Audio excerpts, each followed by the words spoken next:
লাল লাল ঝাল ঝাল মাংস হচ্ছে। আর অনেকগুলো আলু দিয়ে দিয়েছি, আলুটা খেতে খুব ভালো লাগে, যার জন্য বড়ো বড়ো করে আলু কেটে ভেজে রেখেছিলাম। ভেবেছিলাম কীভাবে রান্না করছি পুরোটা দেখাবো, কিন্তু হয়ে উঠলো না, এক হাতে করে তো হয় না। একদিকে রান্না হচ্ছে মাংস, আর একদিকে ডাল সেদ্ধ হচ্ছে। আলু ভাজা হয়ে গেছে, এবার এটাই কষিয়ে কষিয়ে করবো।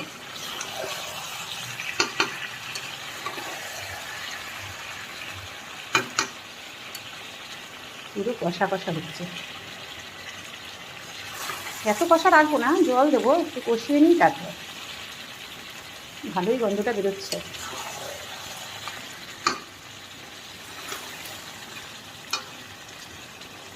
সময় নিয়ে রান্না করলে সব রান্নাই ভালো হয়।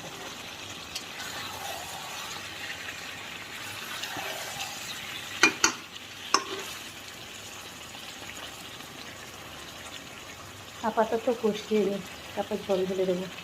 ডাল সেদ্ধটা হয়ে গেছে, এই যে উচ্ছে আলু ভাজা রেখে দিয়ে দিয়েছি, ব্যাস আর কিছু রান্না করবো না।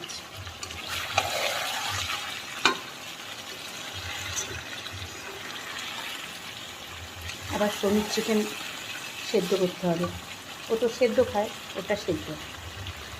এক একজন এক এক রকম, ও কোনো ঝাল ঝোল খায় না। এই যে ওটা এরকম সেদ্ধ বসাবো,